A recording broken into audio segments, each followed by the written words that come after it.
2020 has been a shit show. Over the last few weeks, words like social distancing and quarantine have become more common in my household than toilet paper. Speaking of toilet paper, take a look around. Stores are full of people but empty of food and supplies. While most people need some kind of supplies, some people are hoarding most of the supplies. So question, how the hell are we supposed to clean up this shit show without any toilet paper?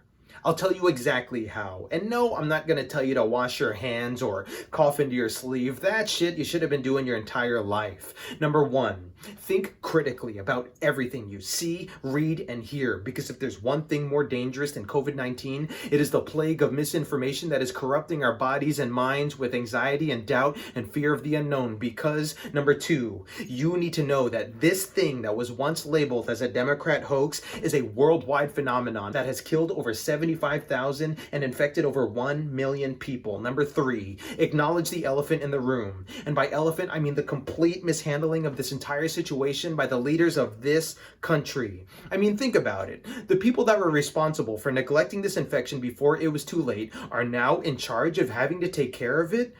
A 14-day quarantine should do the trick. Really? A 14-day quarantine will fix a worldwide pandemic? I'm not an epidemiologist, but come on, man.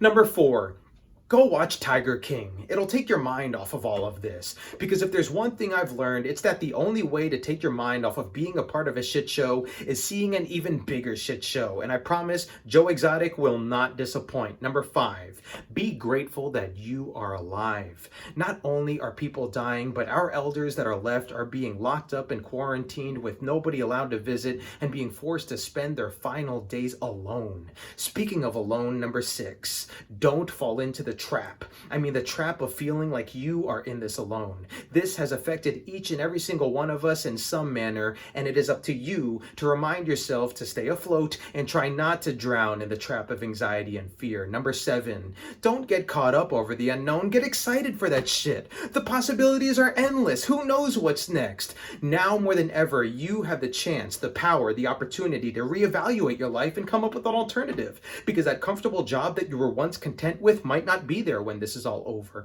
And finally, number eight, don't give up. Giving up 3 months into the year would be like giving up 20 years into your life. I mean, we've all had shit show moments when we were teenagers, but they do not and will not determine the outcome of the rest of our lives. So the only way the first quarter of this year will determine the rest of it as a shit show is if you let it.